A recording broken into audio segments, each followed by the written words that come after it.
ఒక్కసారిగా నిరుద్యోగులుగా మారిన Vizag airport workers. అసలేం జరిగింది? సో, వైజాగ్ ఎయిర్‌పోర్ట్ ఆపరేషన్ మొత్తం అంతా కూడా ఇప్పుడు నిలిపివేయడం జరుగుతుంది. ఇప్పుడు వైజాగ్ నుంచి భోగాపురంలో ఉన్న అల్లూరి సీతారామరాజు ఎయిర్‌పోర్ట్‌కైతే ఆపరేషన్ అయితే స్టార్ట్ చేయడం జరుగుతుంది. ఇందులో దాదాపు 700 మందికి పైగా వర్కర్స్ అయితే వర్క్ చేస్తూ ఉన్నారు. వారందరూ కూడా ఇప్పుడు నిరుద్యోగులుగా మారారు. 700 మంది ఉద్యోగాలు ఒక్కసారిగా వెళ్లిపోవడంతో వాళ్ళు కన్నీరు మున్నీరు అవుతున్నారు.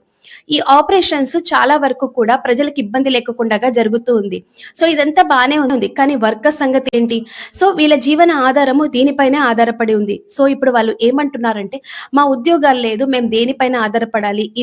సో, ఈ ఉద్యోగం ఉంటేనే కదా మాకు జీవన ఆధారము. మేము తినగలుగుతాం. మా పిల్లలకి ఏదైనా తీసుకొని వెళ్ళగలుగుతాం అని చెప్తూ ఉన్నారు. వీళ్ళందరూ కూడా కాంట్రాక్ట్ బేస్ ఉద్యోగులే. కాదనడం లేదు. వీళ్ళకి ఏదో ఒక జీవన ఆధారము ఉద్యోగం నుంచి తీసి ఉంటే బావుంటుందని ఇప్పుడు ఇంటర్నెట్ మొత్తం అంతా కూడా కోడైకొస్తుంది.